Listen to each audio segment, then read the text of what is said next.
What is up, beautiful people? Thank you, Thomas, brother.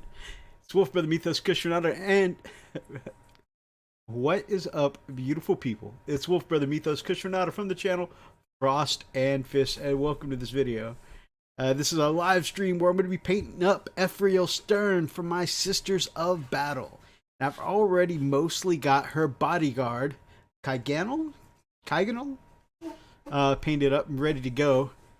And yeah, I think I was feeling some Mad Dante Devil May Cry vibes when I was painting him up. And so that's kind of the scheme I went with. Now, something that's not registering that well on the camera, and I feel like the color shift paints are always hard to really read and make look color shift on camera. But I used Green Stuff World's color shift cobalt blue and then azure blue on top. Kind of give a color shifty light blue to purpley kind of metallic shift effect. So I'm sure it doesn't pick up. I always feel like on camera those color shift paints are hard to make read correctly. So it's probably just really shiny and reflective because of the color shift metallics. But yeah, like I said, I'm feeling mad Devil May Cry Dante vibes from this guy. So that's kind of the... I wanted to make his jacket red because my whole army is going to be Order of the Bloody Rose. And so making his jacket red, you know, I started to get that Dante kind of vibe, and I just went with it.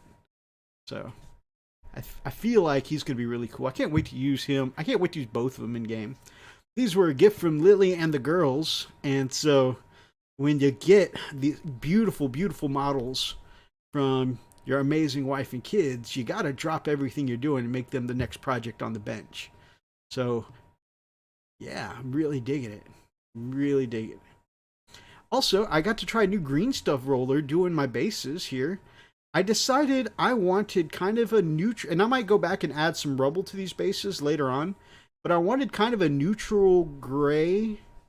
And if you look closer, I airbrushed in a few additional tones. There's some brown spots and some greasy spots and stuff like that. Just because I wanted to add a couple of tones more than just flat gray, but I wanted kind of a neutral gray because, you know, the Order of the Bloody Rose is a really vibrant kind of color scheme. It's going to be kind of busy. It's going to have kind of a lot going on, and I wanted that red to just pop. So I wanted to make the base kind of neutral, if that makes any sense. But yeah, so this is what I did this week so far. I got the bodyguard pretty much ready to go, and we're going to work on the boss lady herself. And also, I'd painted up a while back my test scheme for my Sisters of Battle. And this is, oh my goodness, it is one of the Inquisitors. Greyfax. This is Inquisitor's Greyfax's body. This is a spare Inquisitor Greyfax body I had from a commission a long, long time ago. And in a galaxy far away. And I finally got her based up, and I just, exactly as I envisioned in my head, having a neutral gray base really helps that nice red armor stand out. I really love the way the red pops against this kind of flat gray. So, thank you, brother. I appreciate it. So, yeah, test scheme, check. Bodyguard, a check. And so now we do the boss lady. And of course, I will be doing some lead belcher here, but before we get to all that, I do want to take a minute to mention, of course, that one of our amazing bros that I really enjoyed hanging out with recently, you know, we had a couple games of 40K, and it was just awesome to hang with him. Brother Oni's got a print shop with some badass sculpts. And of course, it's not going to let me click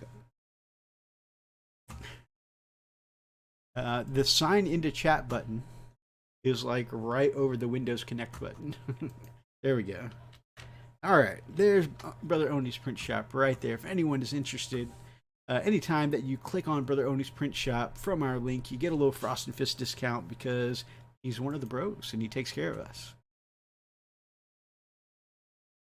slide this over to the other YouTube tabs. Keep that looking good. All right.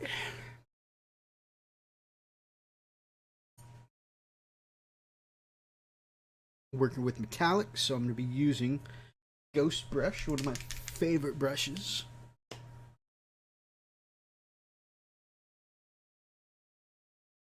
Brother Thomas, how you doing today, bud? Working a ridiculous amount of hours again, as per usual.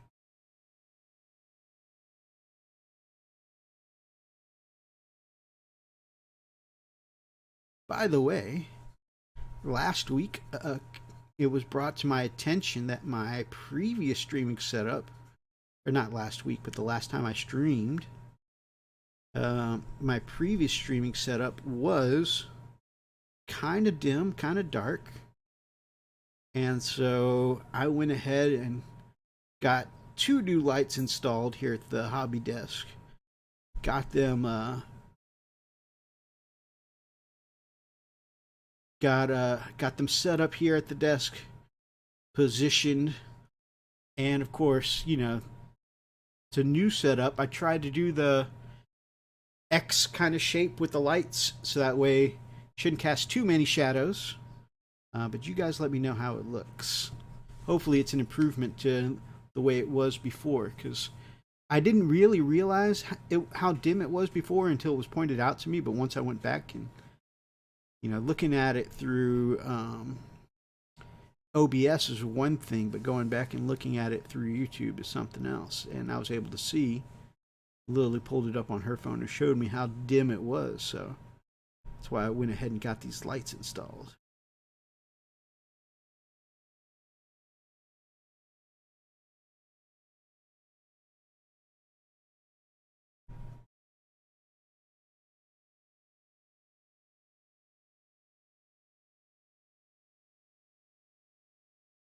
So this is the first stream with the new lighting setup.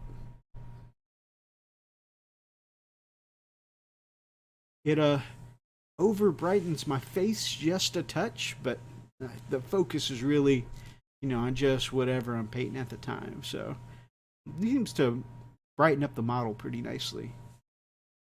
Good, good, nice and bright.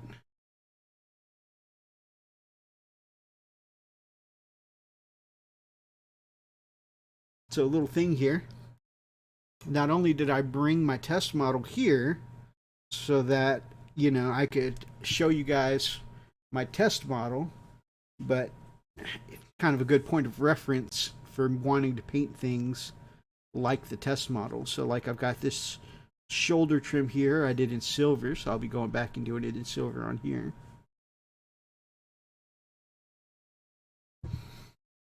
Just little points of reference like that.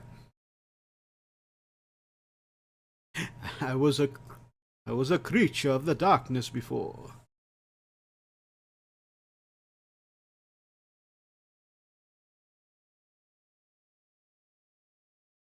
And as a creature of the darkness, I use my Transylvanian accent, the most sexy of accents. No.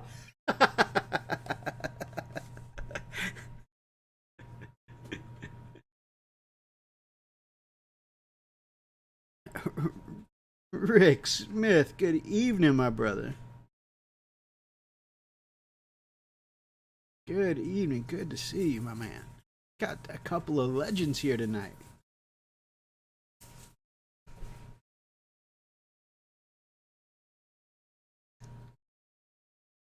So a couple of really awesome videos today out by the Pickle Jar, if anyone's interested. If you've ever had an inclination on playing Blood Bowl, but not necessarily known how to play or where to start, Pickle Jar did a great job breaking down the basics of Blood Bowl today on his live stream. You can check it out. Really good. And then, of course, he always does a Loki approved section, which is kind of like Art of the Week, where people can submit their artwork, you know, their finished products, their work in progress stuff, And he's always got some amazing submissions there. And for some reason, and it's probably just the new studio lights here, but this lead belcher is looking hella bright right now. That's okay. You guys know we're going to tone it down with some Milne oil.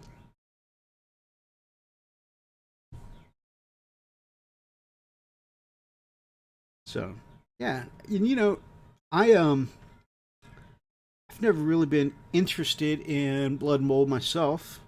Mostly because of the way I grew up. I have an aversion to American football. And even though, you know, I don't really have any inclination to play Blood Bowl. Ooh, that was so off camera. I'm sorry, guys. It was really kind of good to just, you know, see the mechanics, you know, take a spill to learn how it all works. So that was cool. Also, I'm super jealous. Pale Orc, my brother.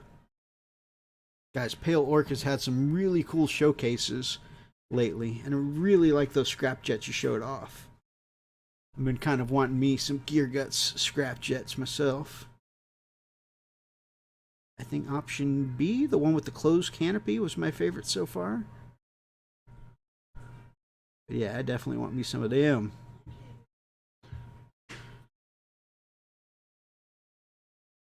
But yeah, so Pickle Jar airbrushed a dragon, a nice big dragon from Warplock Miniatures. And he says, no, I'm kidding. He's brand new to airbrushing. But man, watching that video and watching the way he just airbrushed almost the whole thing,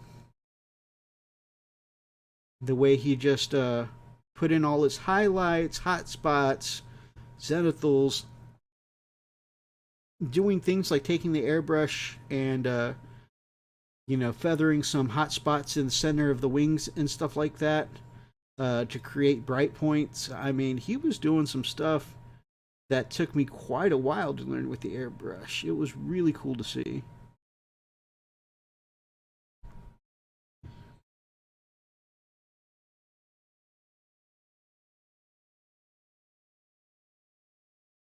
And I was only a little jealous.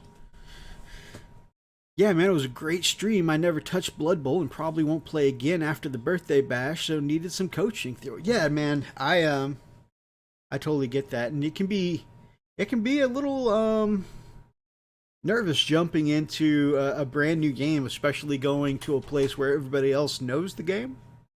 You know, like the birthday bash, or even something as simple as a pickup game at your local shop. You know, when other people know the game and you don't, you definitely can feel out of your element. So it's good to have that kind of like beginner's walkthrough. I guarantee you guys, if I was on that side of the pond, even though I'm not interested in Blood Bowl, I would definitely be painting up an army right now to be able to join Pickle and the guys, because that just sounds like a damn good time. Teabaggins, hey, hey. What up, my brother? Legends tonight. Legends for sure.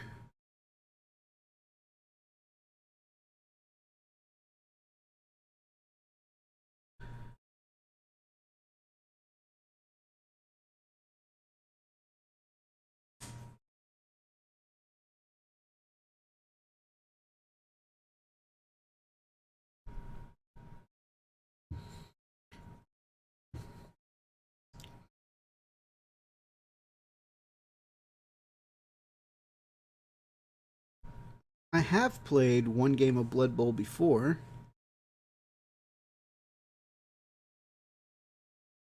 And I even thought about starting an Amazonian team just because you guys know strong ladies are my type. That's why I want to start Daughters of Cain at some point. I'd like to offer Lily as an Exhibit A. I'm very attracted to women that can kill me. So, you know, Daughters of Cain seem like a natural choice. Amazonians also seem to fall in that category. Been thinking about picking up a Blood Bowl box just to see if I'd like to use bits for stuff. Yeah, I definitely think some of those orcs, especially like the newer orc team, what are they, the Blackrock ones or whatever? I really feel like some of them would make great orc models for something else, like maybe commandos or something like that. I just like the tusks in the helmets and stuff like that, and they're beefy and thick looking.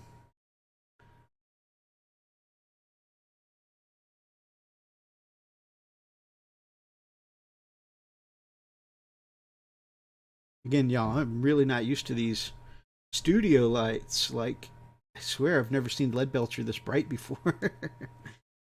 Oh, that skull in the center. What did I paint that before? Did I paint that bone or did I paint that silver?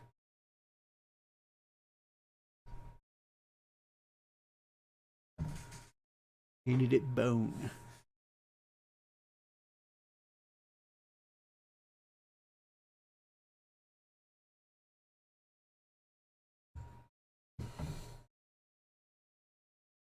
With those of you that weren't here at the beginning, I was just well, I let this Leadbelcher dry. Oh wait, I just found another knee pad I need to pick out. Get that in a second though. I was just showing off earlier. I painted up her bodyguard, Kyganel here. He's mostly done. I might go back and add a couple of glows with a little fluorescent blue from Vallejo. But yeah, I really am digging him. I really, as I was painting him, I started getting mad Devil May Cry vibes. And so I leaned heavily into the Dante direction. And the little like digitized webway he's stepping out of, I did that in two different tones of Green Stuff World's metallic color shift paints. So I've got like a cobalt blue, purple blue shift, and then a shimmer of the green blue, azure blue on top. So, thank you so much, Richard, my man. Yeah, I'm really pleased with the way he came out. I was a big fan of the Devil May Cry games, and so when I realized I was starting to lean into the Devil May Cry thing, I couldn't put him down. I had to keep painting him. So I can't wait to use this guy in game. And then, of course, there's my test lady for my Sisters of Battle, made from a Drukhari face and a spare body I had for Inquisitor. I just said it earlier. Inquisitor. My mind is just gone. No, one of the Inquisitor Greyfax. Inquisitor Greyfax. So. Thanks, guys. And then of course I did a neutral kind of a gray brick basing. That I really wanted the neutral gray to there to help sell the pop of the red. So I know going by the Games Workshop color, the Order of the Bloody Rose is a really bright red orange color, orange red color. But I wanted like a softer, like pink to burgundy kind of color. And so this is kind of a base of corn, Wazdaka, and then a little mix of Wazdaka and pink horror. And of course, you know me, I like to go in the recesses with Space Wolves Gray, because Space Wolves Gray is like the perfect shade color for everything. But yeah, that's my test model. I think she works, and so I'm going to paint up the rest of my sisters like this. Also, I hate to say it, it's a little heretical, I think, but I feel like the Dark Eldar's lady faces are a little softer and more feminine than some of the heads that come in the Sisters of Battle box. So I've got a couple of Dark Eldar sprues. I might do a couple more head swaps like this. So yeah, those are the two Sisters of Battle models I've got finished so far, and now we're working on one of the boss ladies.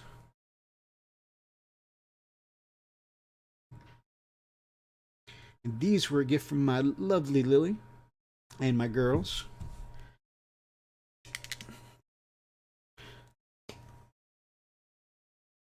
Got to have a dash of wolves and everything. You right. Sisters are pretty manly. A couple of them can be, man. A couple of them can be. I'm going to soften them up where we can. You know, just because they're tough doesn't mean they can't be pretty too, right?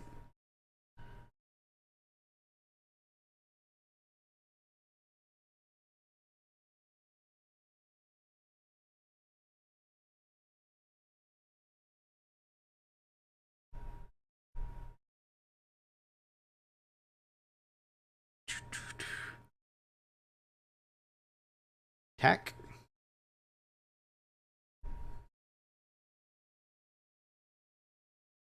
What is tack?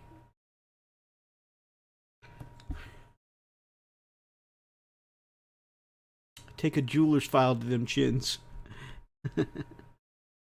You know, that's a lot of work. It'll probably just be head swaps for me, not gonna lie.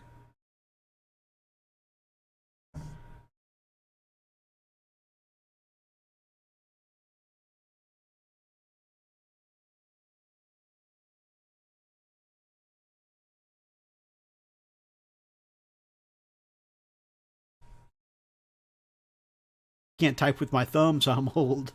It's all gravy, baby. If I remember correctly, Shameless, you and I are in the same ballpark, so, you know. I don't want to hear this I'm old stuff.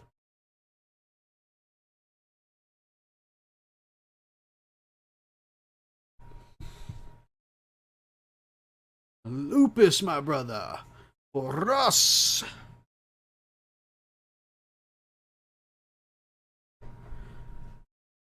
Mythos, have you read the webcomic of Wolf and Sister? I have read bits and pieces. I need to read the whole thing.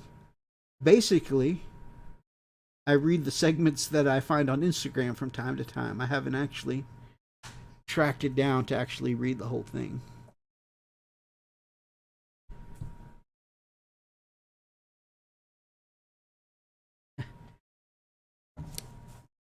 What's going on with the Wednesday stream? So,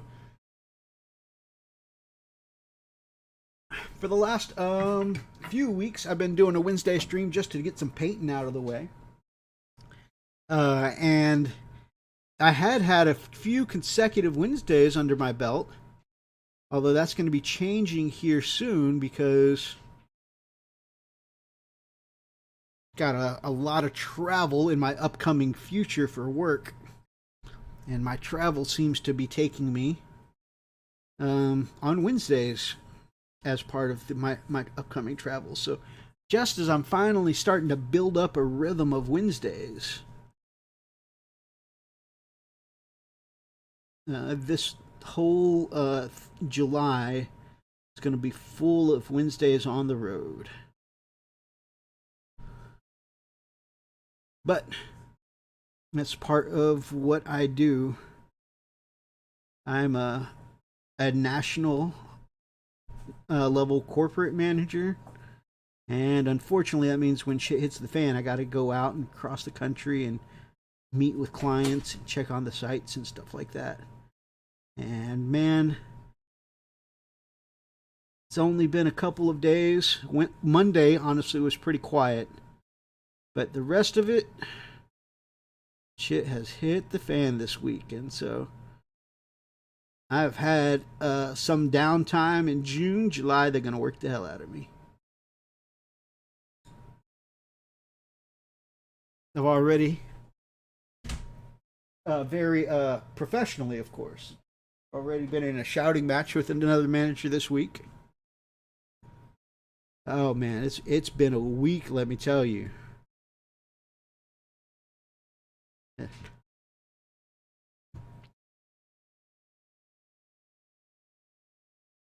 But good to see you, Hobby Corner Kev, my man.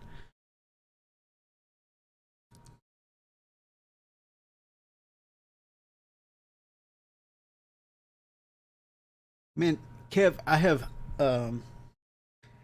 really been enjoying your Monday battle streams lately because we're getting closer and closer to my July game, with my Stormcast, and I hope to be picking up my Dominion Stormcast this Saturday. So, you know,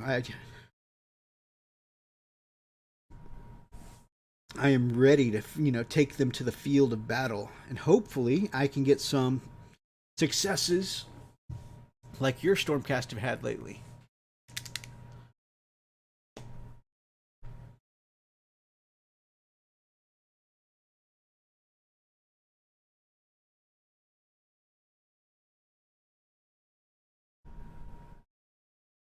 By the way, there are a couple of people who do painting streams like this that inspire me.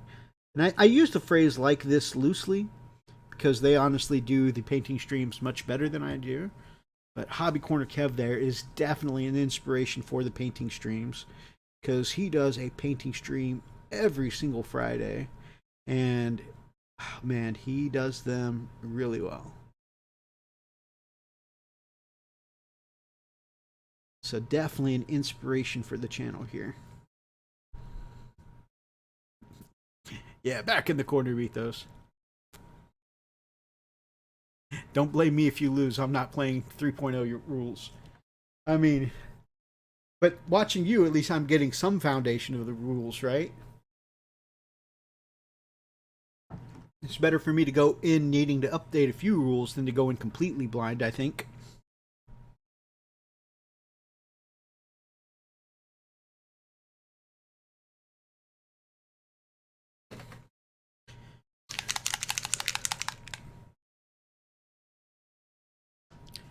Gonna go in with some Black Templar here.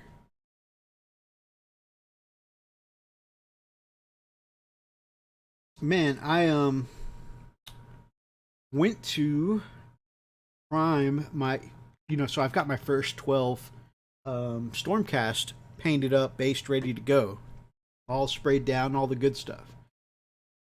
And so I built a unit of these guys, 3 of these guys and 1 Gryph-hound, and I even did a little clipping, sanding, shaping, carving, so that way I could put in one of my knightly helmets instead of those, you know, goofy looking face helmets. And if you like the face helmets, no offense, it's just the face helmets are not my deal. But anyways, started to take him out to prime today. Classic spray can mishap. Almost full can of primer. All the air was gone. It was just like psss.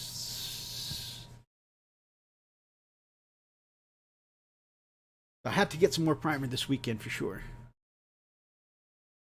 Mythos, are those guns? Are the barrels drilled out on the guns you're showing? Actually, I don't know. Yes. Okay. Yes, this barrel is drilled out. Ha. There we go. Focus. There we go. That barrel is drilled out. Okay, let's take a look at the other one. Aha! That barrel is drilled out.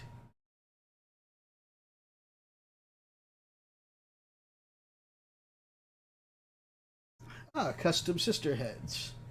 Awesome, awesome. Also, one of our amazing people, Fly to the Phoenix, hooked me up with some STLs for a really cool set of sister heads. Oh, these are great, though. I'll probably get these as well. Be good to have a variety, you know? These are really good. Actually, I like every... You know, I don't know about you guys, but anytime you get a sprue full of, like, head options, I almost never get a time where I'm like, I'm going to use all of these, but I would actually use all of them. That's good. That's real good. I'm going to save that. And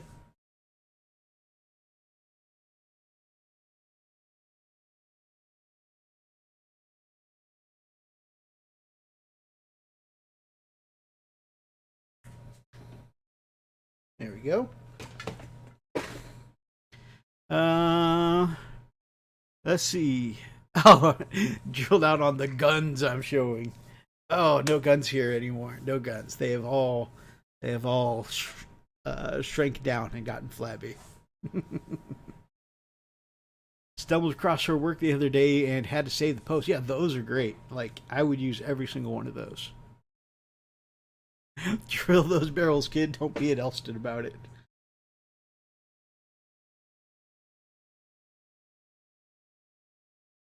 You know, it's funny because of course, we were all taking the mick out of Elstonation for not drilling his barrels. And he does have a point that when he's painting, you know, thousands of models at a time, uh, I can understand, you know, the uh, the desire to not do that step when you're doing literally thousands of models at a time. I get it, but we were all teasing him, taking the mick out of him, and I noticed one person thought we were um, genuinely gatekeeping. So hope we didn't offend anyone, but yeah, I thought it was kind of funny because you know he was like, "Hey, I'm painting you know thousands of miniatures at a time," and then somebody else says thousands of miniatures that were never finished. I do myself prefer drilled out barrels. And of course, anytime I ask anyone on the show whether or not they've drilled out their barrels or why they haven't, it's purely out of curiosity. I'm not gatekeeping, I promise. I'm not trying to call anyone out or make anyone look bad. But apparently, that's the thing I do on the show.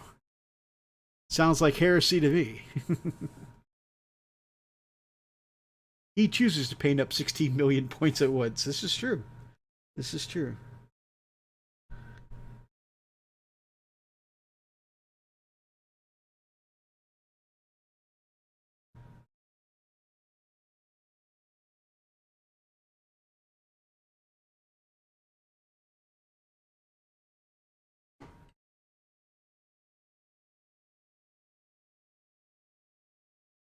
So by drill barrels are guaranteed to increase accuracy. Yep.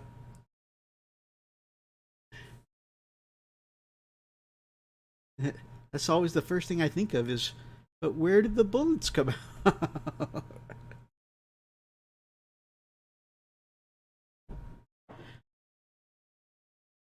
Offering hobby tips isn't gatekeeping. Oh no, and I don't think it would have been like that. It was just because, like I said, during one of Elston's streams, you know, we were taking the mick out of him for admitting that he didn't drill his barrels.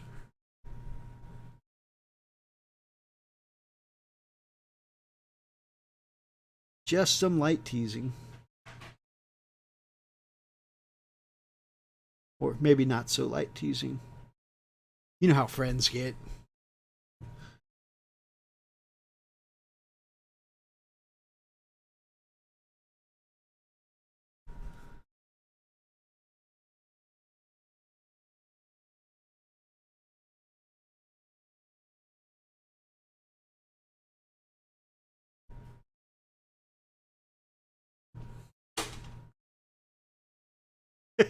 He can't use his own poor life choices as excuses. You right, you right. It's called constructive criticism, or so I has been told.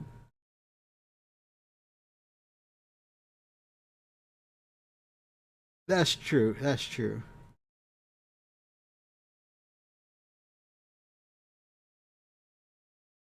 Some people can get a little too easily offended. I agree. However, Elston was a good sport about it.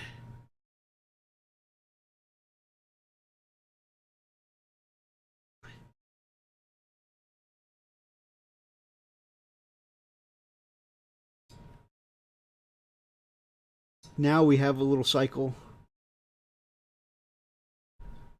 I tease Elston about undrilled barrels. He throws numbers at me. I'm afraid of math. So, you know, it's a cycle.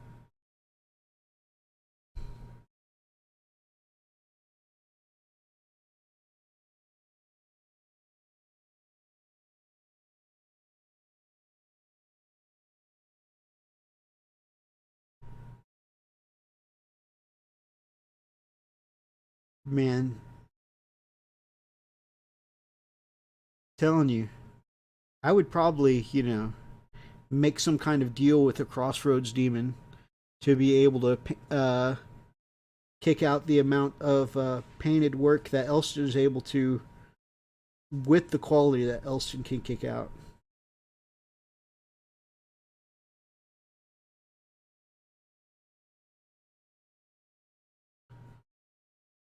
So, I mean, if any Crossroads demons are listening, it's an option. That's all I'm saying.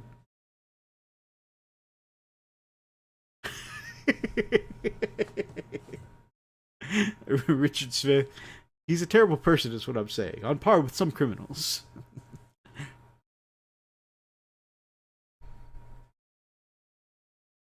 I always thought of having a joke mini with an orange painted tip muzzle and have it say Nerf.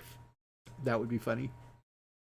It would especially be funny on a unit that had been recently nerfed, like aggressors in this case.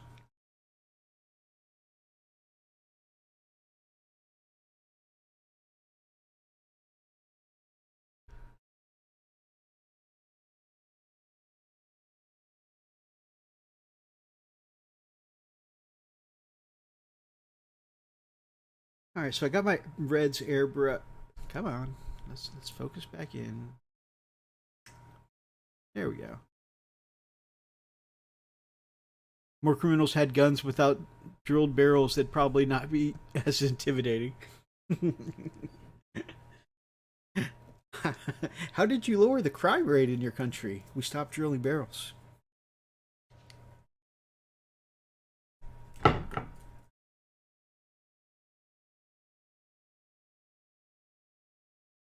All right, so I airbrushed the armor. I put down my lead belchers and did the black cloth. So we've got that whole motif going for the bloody rose. You know what? Actually, while I've got the black out, I should do the cape, even though I'm painting that separately.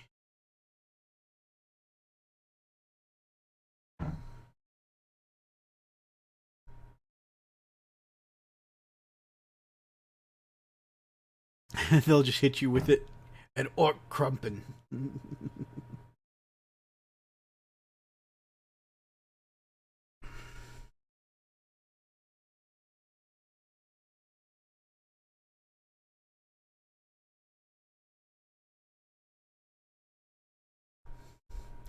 And then pipe pistols became all the rage because pipes already have pre-drilled barrels.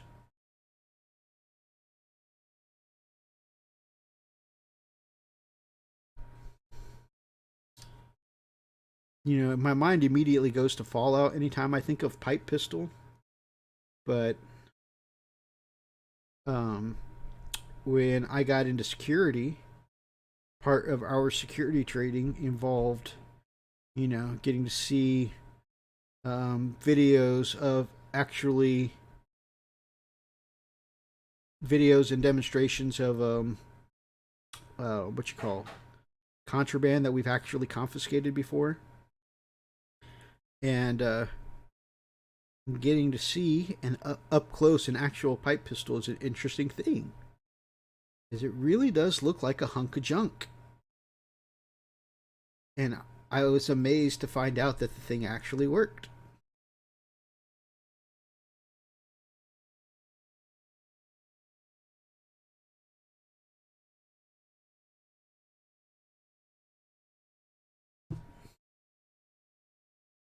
Richard, my man, get some good sleep, bud. Good to have you here tonight. Thank you for hanging out, brother. Big loves.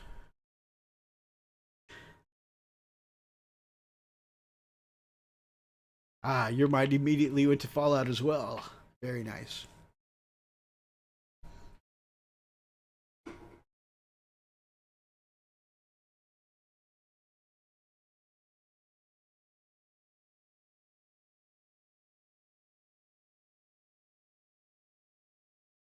So I might be having a game tonight. My neighbor expressed interest in coming over tonight to learn how to play Warhammer. apparently he had friends that played Warhammer before, and so he saw me out there priming, no, not priming, varnishing one of the models with a spray can one day, and he's like, "Is that an orc vehicle?" And then we ended up talking about a neighbor I passed by like every other day, about and we'd barely say 2 words to each other, like how's it going, how's the fam, that kind of thing. And then it turns out he's got an interest in Warhammer, and so he might be coming over to learn how to play tonight. So that'll be cool. Get a game partner literally right next door. That'd be great. Oh, you're painting up some rad scorpions. Nice. I don't know why, but rad scorpions were always one of my favorite enemies in Fallout, despite the fact that, they could kill you easily. I think they just look cool. Incoming bromance. Can't have a bromance, Shameless. Freak would get very jealous.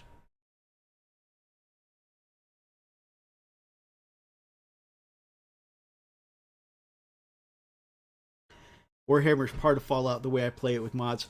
I noticed they had a mod for the newest Fallout, Fallout 4. Oh, that's not the newest, but I'm not counting Vault 76. Fallout 4, though, I noticed that they had a power armor version. Well, I mean, a mod for a Space Marine mod for power armor. Jeez, I could not get that sentence out.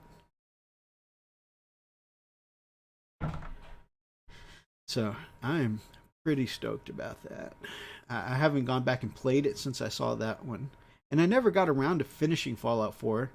That's on my list of games to finish. I was supposed to do that after I finished Inquisition last year, but I don't remember what game I went to playing Final Fantasy VII Remake earlier this year, and then Mass Effect Trilogy came out, and that's all I've been playing lately. I just finished Mass Effect 1 this weekend, and now I'm on Mass Effect 2.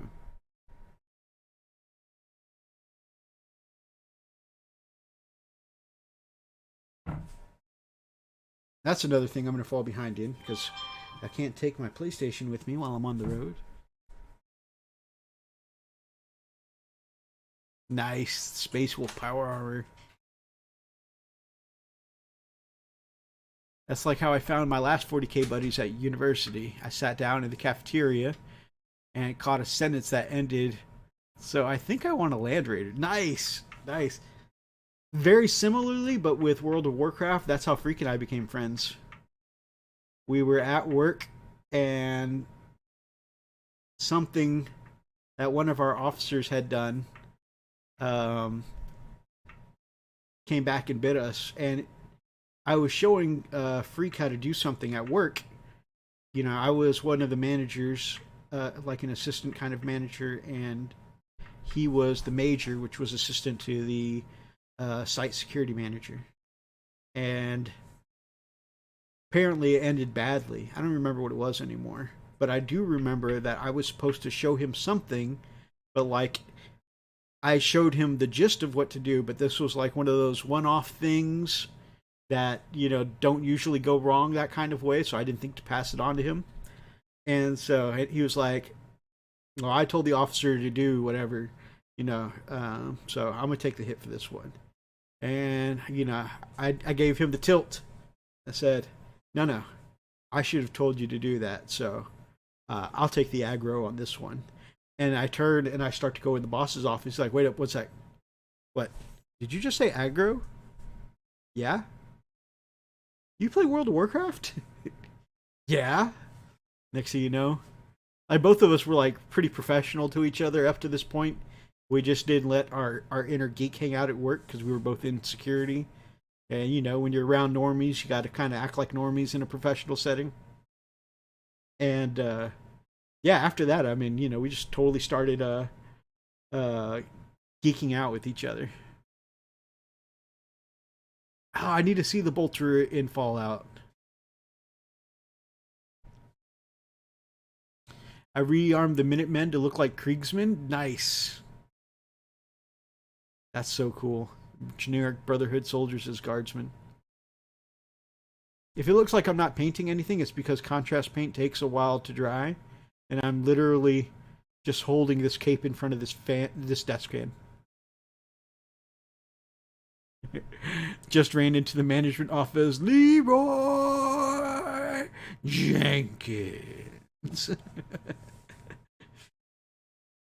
Security manager throws us both out. At least I got chicken.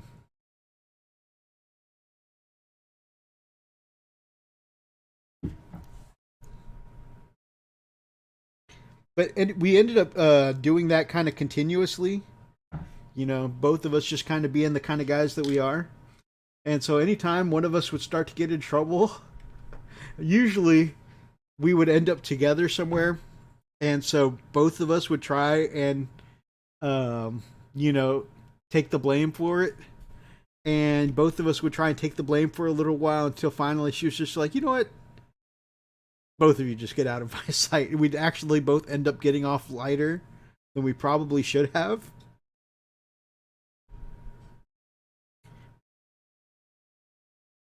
But even though she was exasperated, I think that actually endeared us to the boss a little bit because, you know, she likes the kind of person who steps up for, you know, their whatever they're responsible for and doesn't, you know, stab people in the back or cut throats, you know, to make themselves look good. Just found out a colleague at the job I just left got into AOS and minis after seeing what I was painting during lockdown. So probably a missed link to get back.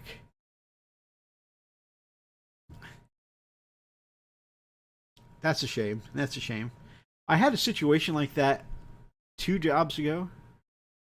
Like, I had started making a friend that turns out was into, you know, a lot of the same nerdy stuff as me. And then, like, I'd say a week or two after I started making friends with the person, they got let go. And well, I was part of the management team. They got put out by the client. I had nothing to do with it. But I was like, well, that probably, you know, hampers the chance of us ever being friends. And then, like, the next job, you know, security is kind of a small world. So the next job, we ended up working together again. And yeah, he ended up becoming my my understudy as a safety manager. And yeah, tons of geek out time and stuff like that.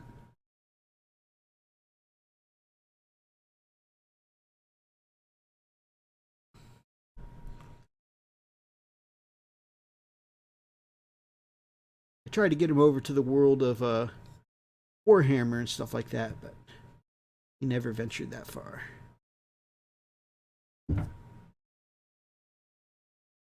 He did come to a few role playing games though. Like I did a Dragon Age game a while back that was based off the D6 system. I don't know where the books are. I think I loaned those out to a friend. I gotta check.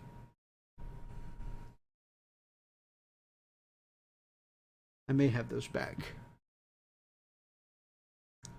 Moved a few times in the last couple years, so I can't remember if I got those back or not.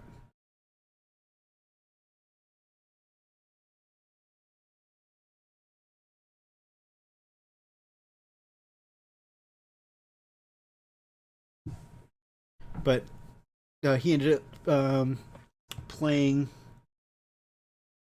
a mage in that game, and there are a couple spells that he was able to take that kind of simulated. I mean, you know, very loosely resembled earthbending, which is kind of what he was going for. From Avatar: The Last Airbender. That was pretty cool. And then I think he kind of got bit by the role playing bug after that. So he ended up going and starting a few games too with some of his friends, and actually GMing a few and stuff like that. So it's always good to be able to spread your nerddom to other people. Also, that sounds terrible, like something transmitted.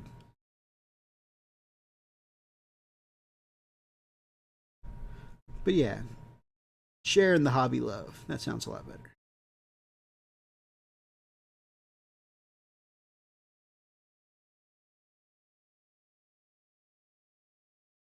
Now that's an interesting conundrum. Normally I paint weapon handles corn red and then put a normal gloss on it. And I usually, and maybe highlight up a little Mephiston for weapon handles. But my Bloody Rose weapons are all, their gloves are also that dark kind of corn red with a little bit of highlights. So what color should I make my sword handles? If you guys have suggestions for a Bloody Rose weapon handle, so that way the glove stands out a little more, because right now it just looks like a red on red blob. What color do you think would help that sword handle stand out more? Black, maybe? Black handles for the swords? So you can see here, Bloody Rose are usually black and a blood red.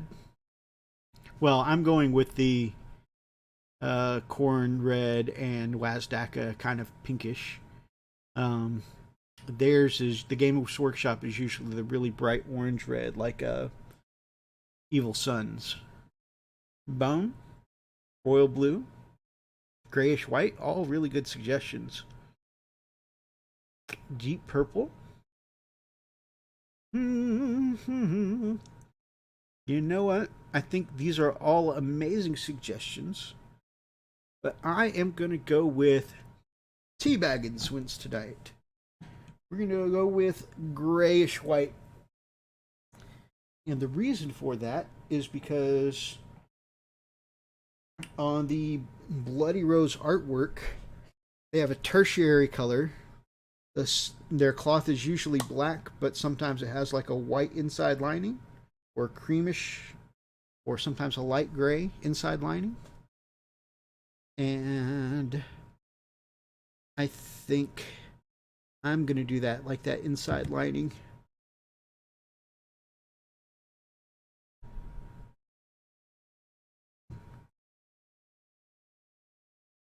Yep. So we are going to go with Dawnstone, and we're going to highlight that up with a little Storm or Gray Seer. All really great suggestions, though.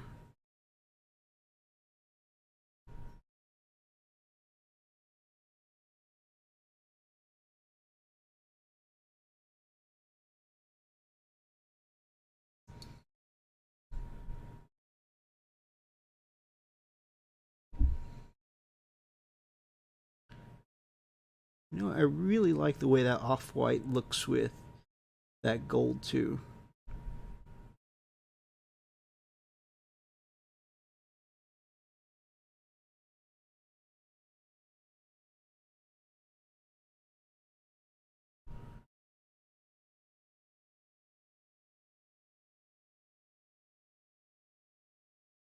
Thank you for all your suggestions, guys.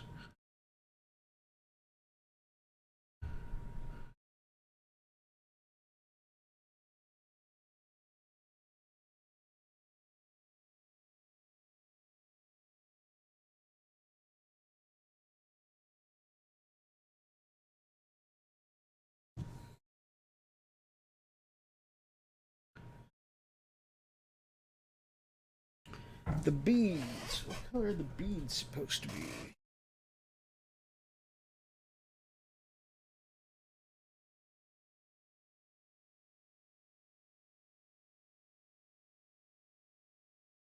Looks like pearl colored beads.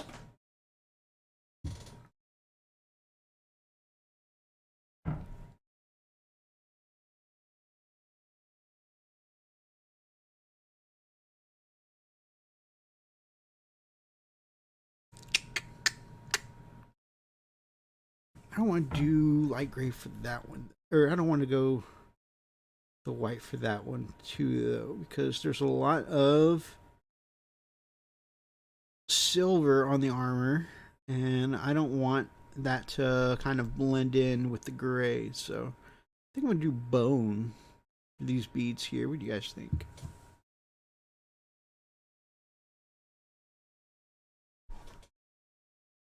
It also helped the gloved hands be visible since it's a lack of color, and the gloves are a very striking red. Good point. Good point.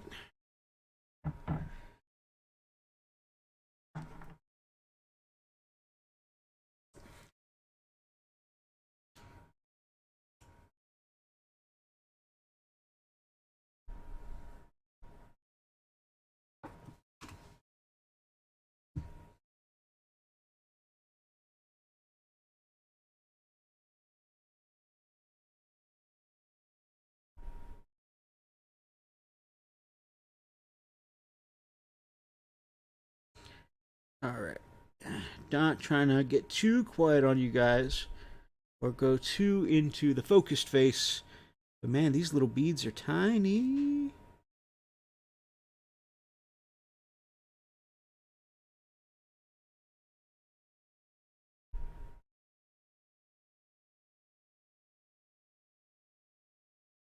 I do feel like I'm getting more used to painting at this distance. You know, instead of just pulling up to my eye level all the time.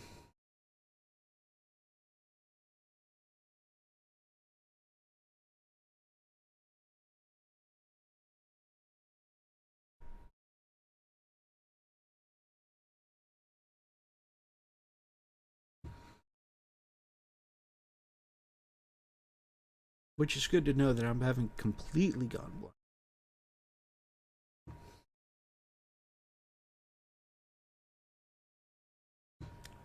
Alright, there's a lot of tiny detail here on her chest, like Inquisition symbol, the Oath of Bowman papers, the purity seals, like 3 different skulls here. So those, because it's like all cluttered detail, I'll probably do off screen.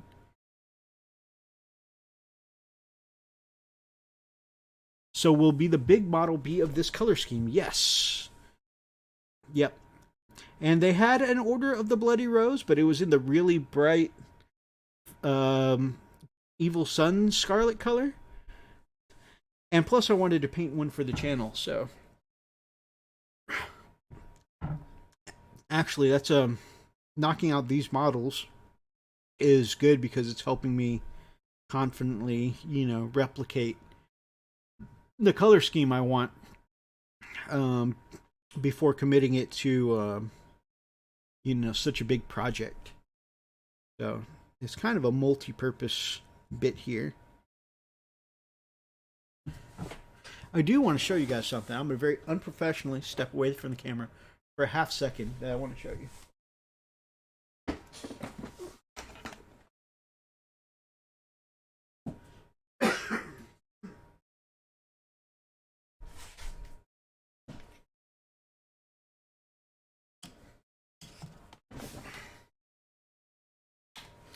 So part of my problem with the model of that we got to paint of the big McFarlane Space Marines is I wanted to do mine as a wolf. I wanted to wolf it up. But of course, the model right now is a Hellblaster. And Hellblasters, I mean, yeah, there can be some Space Wolf Hellblasters, but I don't necessarily think of a Hellblaster as a particularly Space Wolfy model. And of course, if I want to paint this up as a Space Wolf, I'm going to want to be able to do things like maybe add a pelt of green stuff, so that way we can get some of the fur going. And I really like the Hellblaster rifle. I will paint up the Hellblaster rifle so I can put my glow on it and stuff like that. But I wanted to equip it with something that would be a little more Space Wolfy than just a rifle. So I went and I found some cool stuff from other McFarlane figures. This is from the Spawn Zeus set. And I found some pretty cool stuff that, you know, like I probably won't necessarily be able to use all of this stuff. Like, you know, this cool little Viking style helmet here. That's kind of cool. But not especially Space Wolfy. And if I were doing a Rune Priest, this staff he came with, though, that would be kind of cool. But I'm not doing a Rune Priest. It does look cool, though, and I'm going to save it for something. Light knows what, but I'm going to save it for something. It came with a little bracelet of skulls. That's kind of cool. But the main thing I wanted when I got this Zeus set is that it had a sword that I thought fit the Space Wolf aesthetic pretty well, and I thought it looked pretty cool. So I can just imagine, you know, when I do my power weapon glowy effects on this thing. But yeah, big beefy Space Marine. I plan on putting, you know, some Space Wolf blues on here. I might do Space Wolf blues, or maybe even go a little 30k Space Wolf gray colors. I'm not sure. Although I'm not confident that if I did the Space Wolf gray color on a surface this big with all these smooth surfaces, I can make it look as visually interesting as being able to highlight up blues. So, but yeah, I thought this sword was pretty fitting for a future Space Wolf model. Isn't that cool? And he's got his palm open because normally he carries the plasma rifle across, you know, but it just looks like he's just waiting to whoop someone's ass with that sword right there.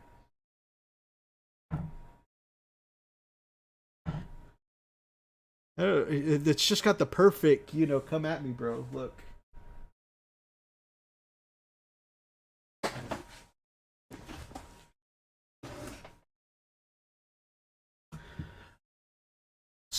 Let's see. I have to use 2 levels of magnification when I paint. But what else can you expect after 50 years of mini painting? What a legend. That's amazing. 2 eye operations in 50 years. You are a legend, sir. Will that be a sub-chapter of that order? Are you asking if my slightly different paint style will make this a sub-chapter of Bloody Rose? I think it's just going to be my personal take, you know, on that color scheme. It's still going to be red and black. It's just going to be a different red and black.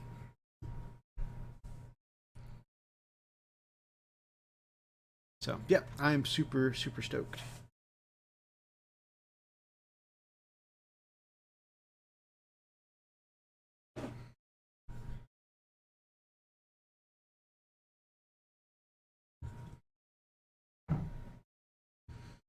I'm really glad I left this backpack off for sub-assembly. I imagine trying to highlight up that cape would be a real pain in the ass if I didn't leave it off. And trying to get back to some of these armor plates back here as well.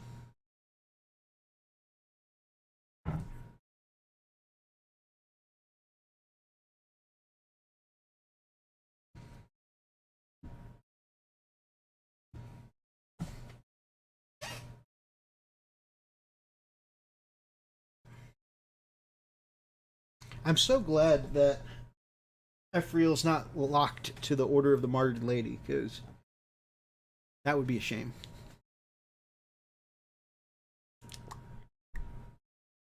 That's awesome, Lupus, and that is exactly how I want to be.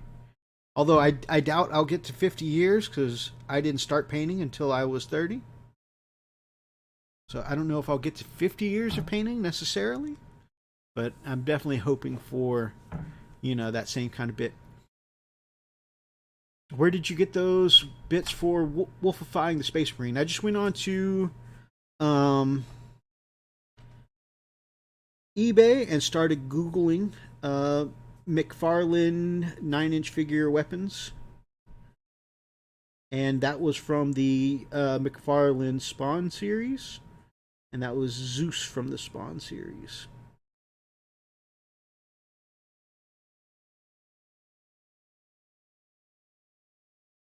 The and when I say the Spawn series, I mean that particular toy line. Like, I stopped reading the comics ages ago, so I don't know if, Zeus was ever a character in the comic books or whatever.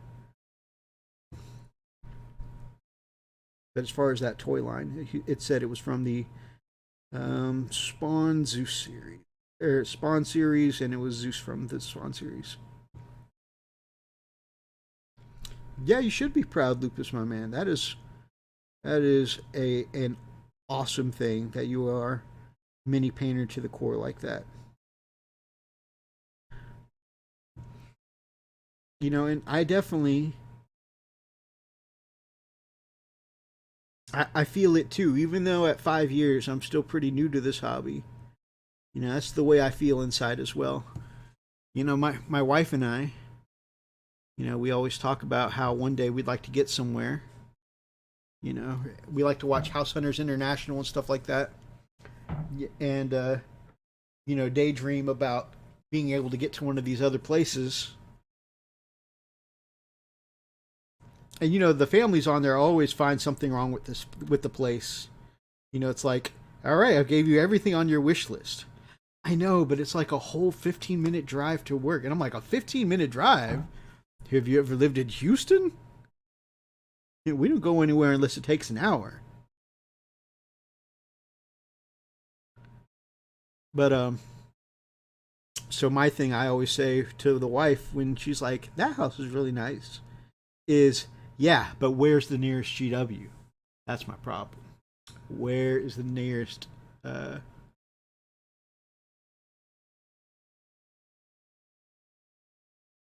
where's the nearest GW?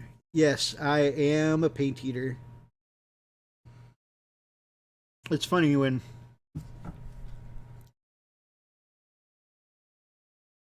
I am painting, I only end up swishing my brush in the paint water a couple of times. But yeah, because I'm doing the twist in the mouth motion to get the point back on my tip. A lot of times I just combine that with one motion and take the paint off as well. And that's my way of cleaning the brush for the next round. Unless I'm doing a commission. Of course, when I'm doing a commission, I'm not trying to drool all over somebody else's model.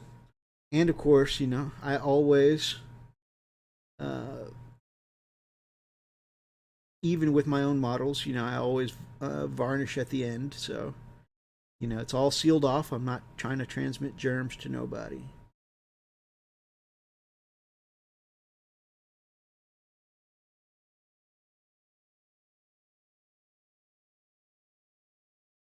I know some people are concerned with brush lickers or paint eaters, but that's just me.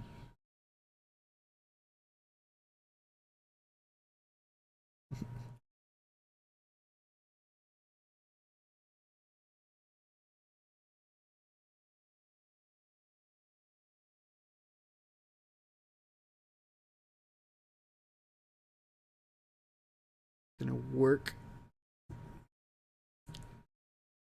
this back plate. We're gonna work thinned out bit of this Space Wolves gray into the shadow here, because the inside of that knee plate was just a little too bright. And of course it's all going to get null down later, but I just want to feather some of this silver back towards the knee so that the part that's out exposed is a little brighter and the part that's right up against the knee a little darker. Feather, feather, feather. It's not a bad blend there. Yeah, my minis are DNA coded. Although, because I seal it with the varnish, they'd have to scrape to get the DNA sample.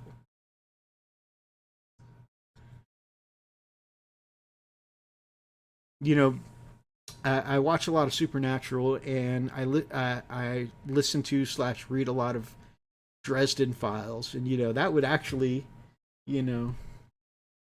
Um, they would probably say that that is empowering to the miniatures, that all of them have a bit of my presence on them, but also that could probably be used against me according to both the show and the book series there, because somebody could obtain my DNA for use against me.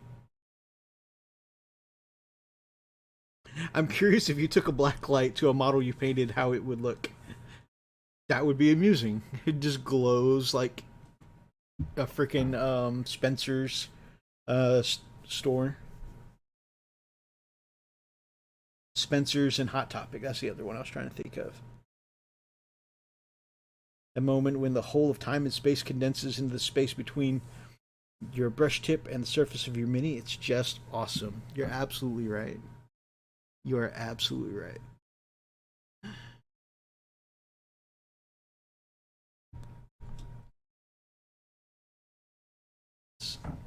It's funny because I got into this for the game. You know what? We're going to switch over to the tinier tip. I started this for the game. I'm not sure when I became more painter than gamer. Don't get me wrong, I love the game. I really enjoy playing.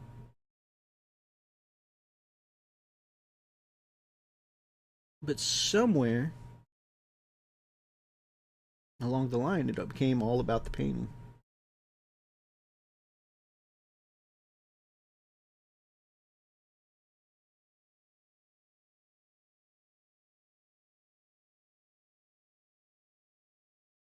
Heck, my last couple of games, the game against freaking Oni, the game against Atlas a few months ago, both of those lists were not decided by necessarily what's good or what's optimal. Both of those lists were based on what have I painted recently. I really want to be able to get that on the table, and it's probably going to be the same way the next game I play, because I played my orcs recently because I'd painted stuff. I've played my space wolves recently because I'd painted stuff for them. And my next one, I'm going to be playing my white scars because I've got new stuff I've painted for them. I've got my Ebon Keshig Terminators.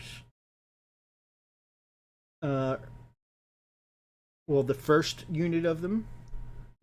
They're just Lightning Claw Tartaros Terminators. I haven't used them in game yet, and I've recently painted those up. I've got my Ninja Reavers I've painted up. I hear that they're terrible on the tabletop, but they're going to look like cool ninja, so I got to put them in my next list. Corsaro Khan, I've recently painted him up, so I got to take him into battle.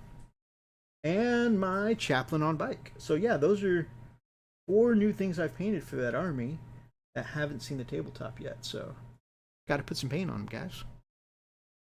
I mean, I got some paint on them. I need to get them on the table is what I meant to say.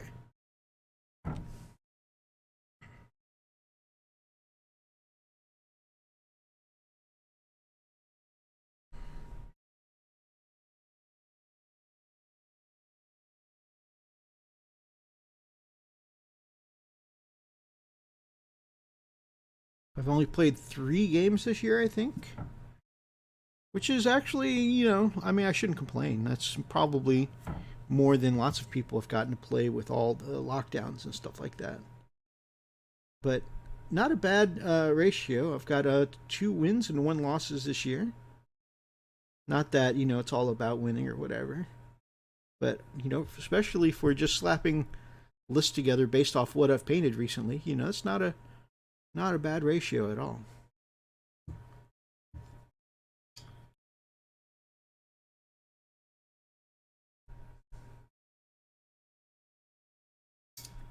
Ooh, I am so sorry, guys.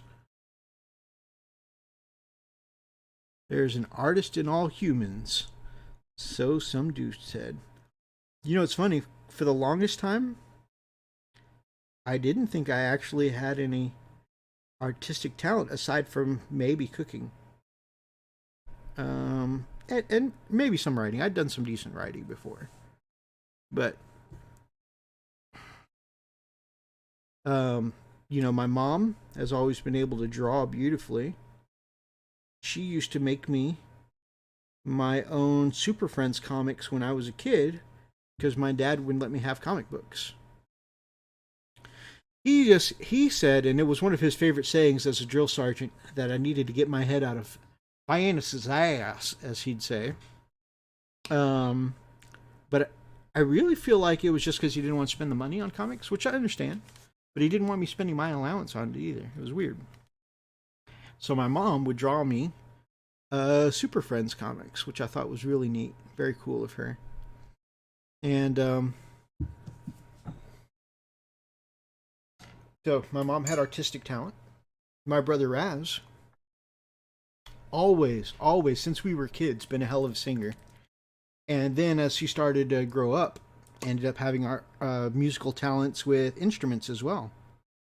He plays the piano. He's been good at piano since he was like 10 or 11. He's really good at piano and singing.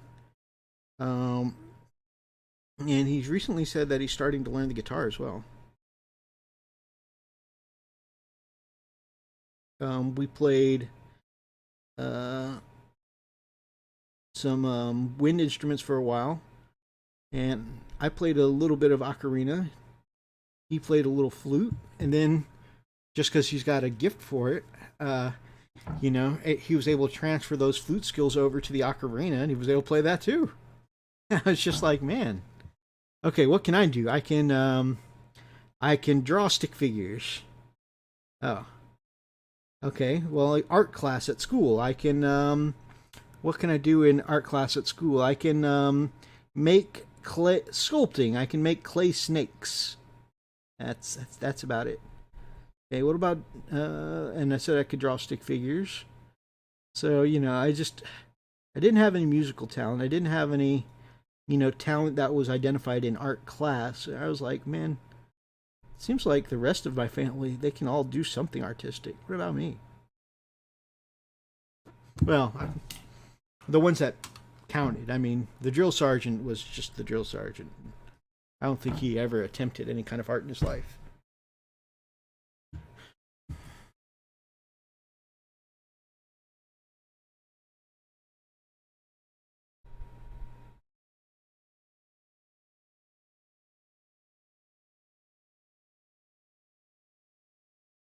Wonder what he would think about the fact that I have a mini painting channel now, because he always tried to keep us away from fantasy games. He even threw my first Magic the Gathering deck in the trash because, again, I had my head up Fantasy's ass, as the phrase went.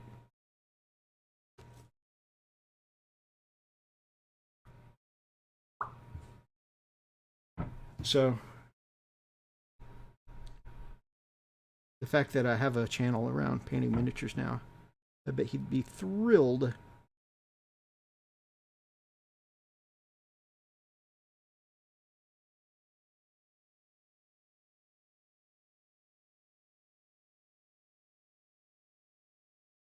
Oh, I'm sorry. I am way off screen. Just trying to do this face. I got to focus it and pulling it too close to my face.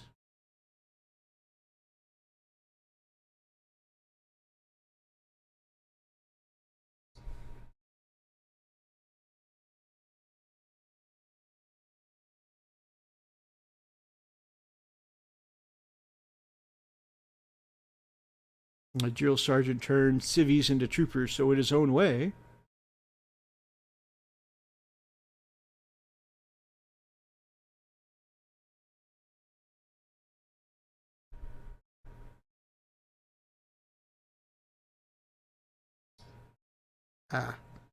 Stop smacking the camera, Mythos.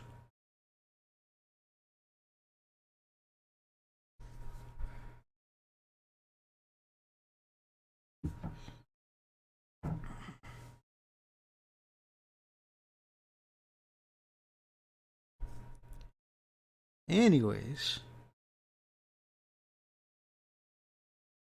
We're going to stop talking about that dude now. No need to put a dampener on things. But yeah, so what I was saying when I took a dark turn there, or not a dark, but a slightly depressing turn there, is yeah, I was always impressed by my mother's and my brother's artistic skill, and always jealous. Oh no, I'm the one who took a side tangent while talking about artistic talent in my family.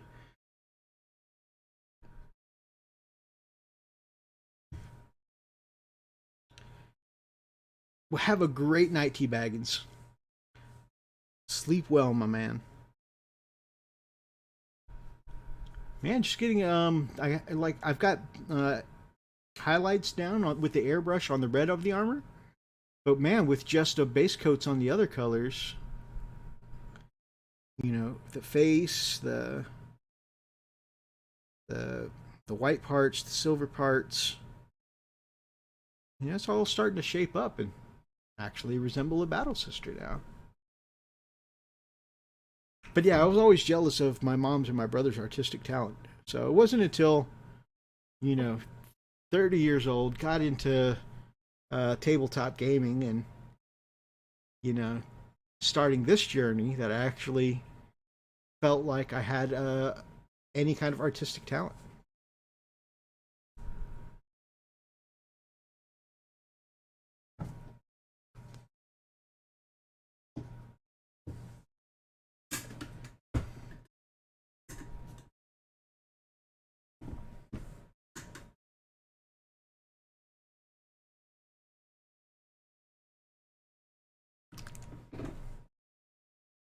And I know that some people say there is no talent, there's only just practice, right? Practice makes perfect. But man, one of the things I love about mini painting is that I feel like with mini painting, I really can see the results of practice making perfect, you know? I feel like I see myself improving all the time, you know? You ever done something where you practice a lot and you can't actually feel yourself getting better at it? You know, I've done that with music, I've done that with drawing and stuff like that. I've done that with musical instruments because I played guitar for a while. And like I said, I played the Ocarina as well. And all those things are things you can get better at by practicing, even on certain video games.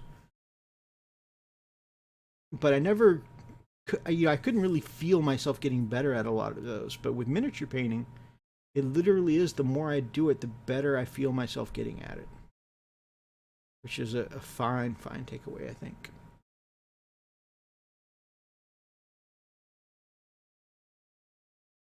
I'm going to clean this up.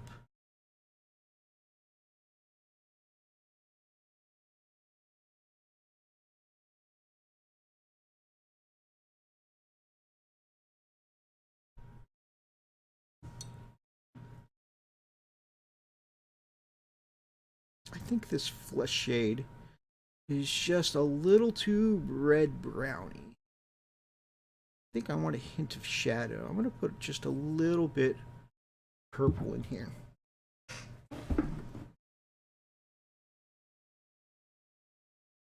Nope, that's green. Dark. You purple? This is purple.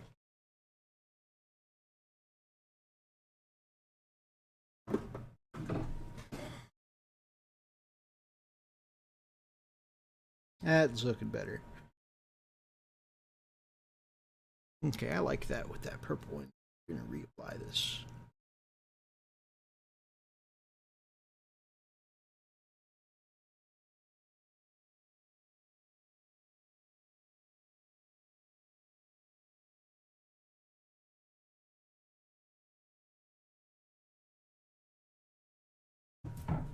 I recently discovered that I like the shadows that just a little bit of purple in a flesh wash gives skin, especially faces.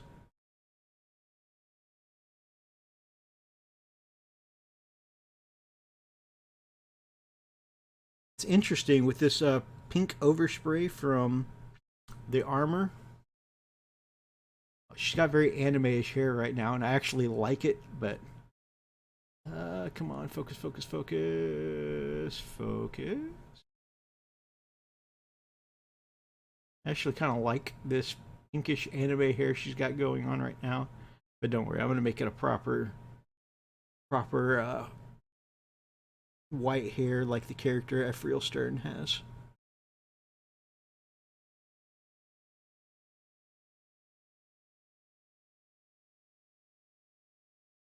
Of course, as you guys know,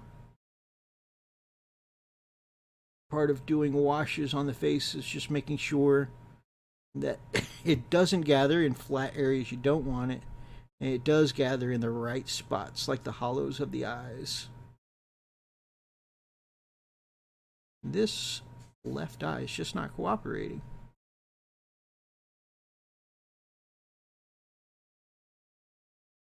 There we go.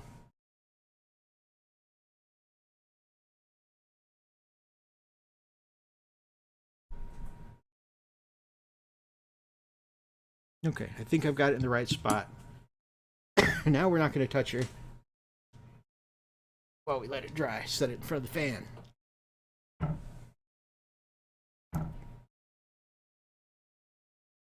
Okay, what is an ocarina?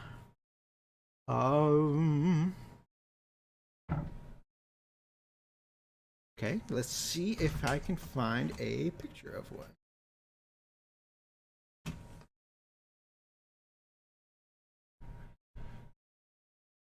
So this is how nerdy I am. It is literally an instrument I picked up and was practicing with for a while. Even picked up books and stuff like that on how to play it because it was used in the Legend of Zelda Ocarina of Time.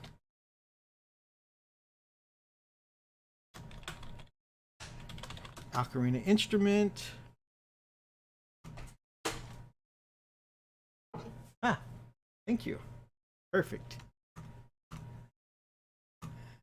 My lovely Lily has come through and brought me my daughter's ocarina. That's an ocarina.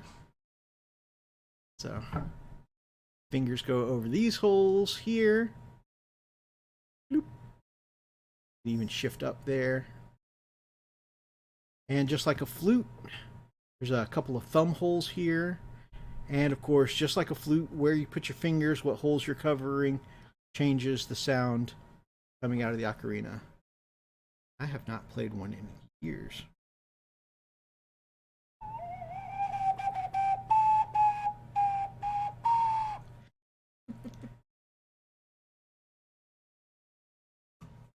Master skills, there is no ceiling to them. Octopus ballerina. It's when a flute and a kazoo have a baby. Yeah, that's yeah. South American native flute. I don't know where an ocarina is from.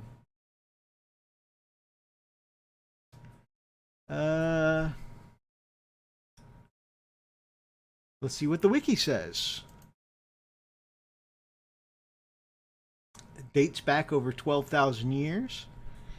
Been of particular importance in Chinese and Mesoamerican cultures. Very cool. It's also been seen in Japanese traditions. So yeah, they seem to have ventured all over different parts of the world. When you played that, a secret door opened behind you. Thank Fudge for the interwebs. Yeah, you know, this. I'm a Google lover because I don't like to not know something. So often when somebody asks something and I don't have the answer, It's to the Googles I go.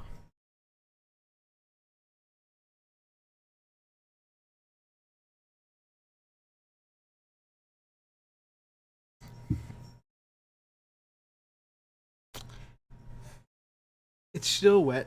I want to fall into the trap of, moving forward with her already and starting to touch up the hair or things, but I think that is probably not going to be finished within the next 10 minutes. So instead of messing with her face at all, we are going to drop some of this gloss known oil and bring out the details in the feathers of her shoulder pad.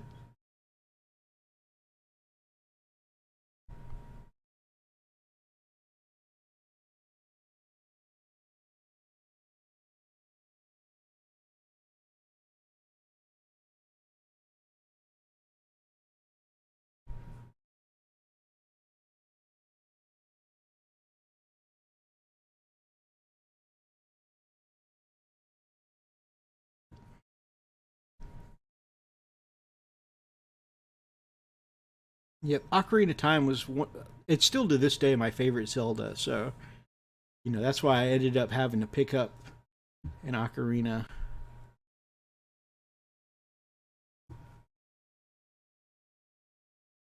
A pet hate of mine as a teen something. Ask a teen something and they have the interweb in their hands. The only answer you get is I don't know. I know. I was a teacher for several years, and for adults, mind you, because I was a security instructor. So I used to teach things from like security basics, active shooter response, safety courses, TWIC procedures, that kind of stuff.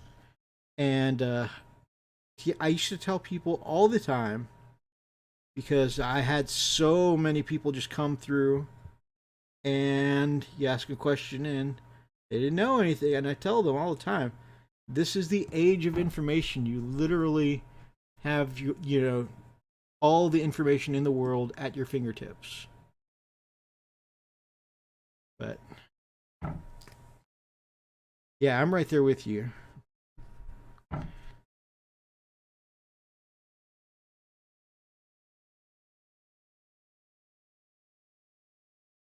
Or another lecture I used to give as a security manager was,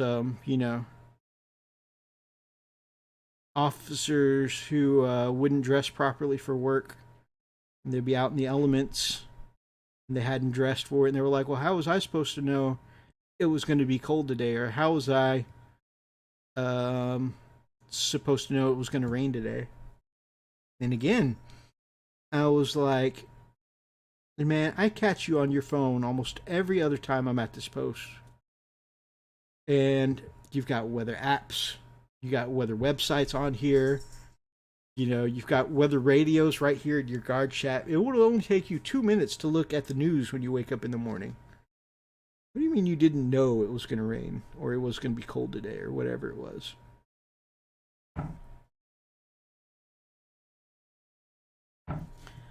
Of course, then I'd get answers like, well, I didn't want to be late for work.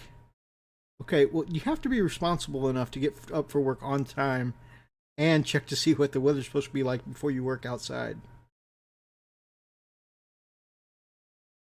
You know what they say, guys. Common sense ain't always so common.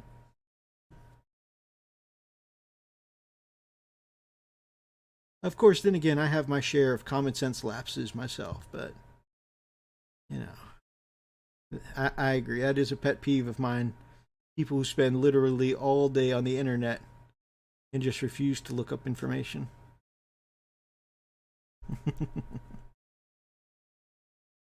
But again, I think that's the teacher in me more than anything else.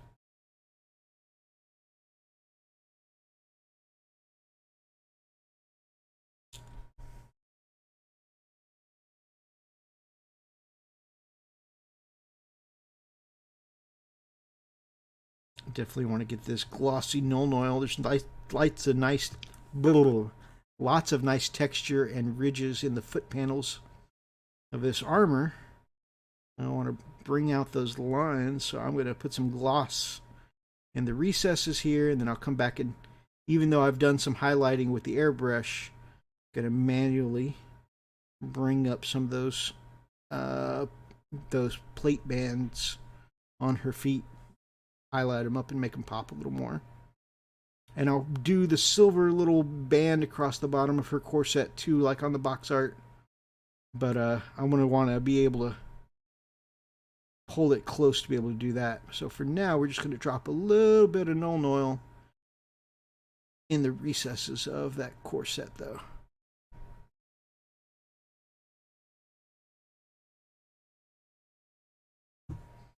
Cool.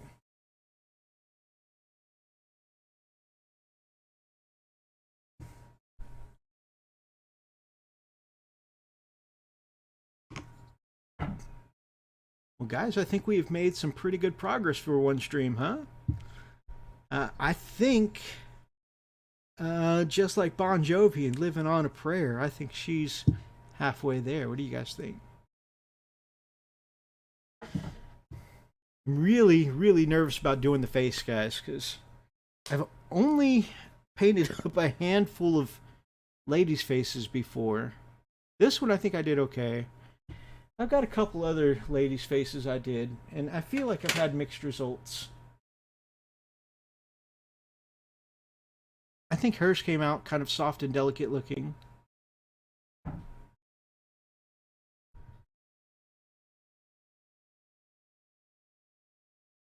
So, I have practiced some on some other models. But, you know, it's just kind of a new skill set. Where's my Jasmine? She must be on the other shelf. But yeah, so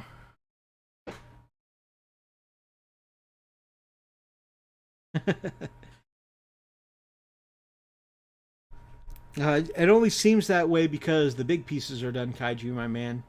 She's just got so many like tiny little detail parts here. Like if you look at her chest, it's just littered in detail that still needs to be painted up. Of course, in there's the hair, the face, the power sword, the backpack that we just base coated black. You know, I still want lots of ridges and texture on the cape to highlight up. And I want to take full advantage of all the texture in the sculpt. Because when I do stuff like that, I like to do I do a little bit of I do really thin layers, and for black it'll probably be like Incubi Darkness, and then a little bit of Rust Blue, or no, Fang Blue, to bring out those ridges. But then because the Fang Blue is going to be just a little too bright, I'm going to tie it all back together with a really, really, really thin glaze of like Basilicanum Gray. So, yeah, but I want to take advantage of all the texture and ridges, especially since, like, on the model, you know, her cape is flowing up. So you actually get to see the texture of the cape in both directions because it's going over her head and it's also flapped up in the back, right? And so I want to bring out all that texture. I've even toyed with the idea, because on some of the sisters, they have the inner lining of the capes as that kind of a grayish white color. I've seen some artwork where it's like a cream color, some artwork where it's a creamy white color. So I was thinking about doing the gray white on the inside to have a two-tone cape.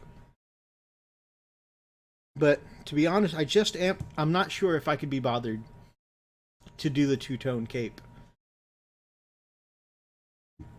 because it's so much work trying to do it and not get it on the opposite side, you know. But then again, I'm doing it for some special characters, and I've gone ahead and done it for this character, and she's just a sergeant, honestly. But I wanted my first one to be kind of special, you know. So I don't know. Part of me says I'm not going to bother. I'm just going to do black on both sides. Part of me says do a two-tone cape. What do you guys think? You guys think I should do the two-tone cape?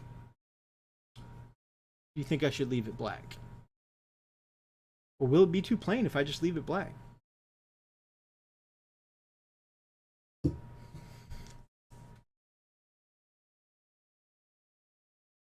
But it feels good to actually, because I said this year I'm going to start Sisters, and it feels good to have almost the first 3 done. Two-tone, definitely. All right, all right. Well, you know what? That's why I do these painting streams, is for motivation.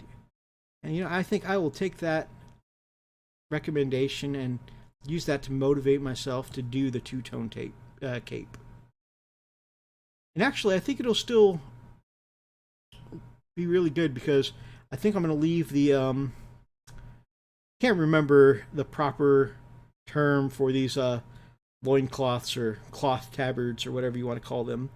But I'm going to leave that black and just highlight up to a charcoal color, and I'll do that with the back side of the cape. And I think I'll do gray on the inside. Yeah, you guys are good motivators, I think. So yeah, like I said, even though like all the big parts are painted up and she looks like she's more than halfway there, once I get into all the details and the cape and the backpack still to go, and then I always do my power swords with the power weapon effect. Yeah, I think I'm still only about halfway, taking into consideration, you know, all the details yet to do. But we got a whole nother well, I would say we got a whole nother stream, but I mentioned earlier that July is going to be rather sporadic for my Wednesday streams, because I'm on the road for work a lot in July. So I think I might have one Wednesday where I'm actually home in July, and the rest I'm going to be on the road. It's going to be a crazy week for travel, or crazy month for travel. So I don't know. I think I'm trying to get these as regular as possible, but when you travel for work, it's hard to make super consistent. But like I said, we got a ton of work to done tonight, guys, and I'm going to probably continue on with this over the weekend, since I won't be here next Wednesday to stream with you guys. So I'm going to carry on, and I appreciate all your motivation and helping me. You know, it's funny because when I'm doing really tedious stuff, like whether it's edge highlighting or just blocking of colors and stuff like that, even the tedious parts don't really seem tedious, because when I'm hanging out with you guys, I'm just chatting away. I don't necessarily realize how much time is going by when I'm painting. But speaking of which, it is past our 7 o'clock. I do need to get dinner started for the girls. So I appreciate all of you hanging out with me tonight. I've had some great conversations with you guys. If you guys liked tonight's episode, please make sure that you grab up an ox and smash that like button in the name of the Emperor. Drop us some comments down below, especially if you're watching from the archives, and make sure that you're part of any of these ridiculous conversations. And if you guys are not yet subscribed to any of my Chilling Network brothers down below, or if you're not yet subscribed to this channel, then we would love to have you as part of the pack here on the Frost and Fist. Until next time, guys, stay frosty.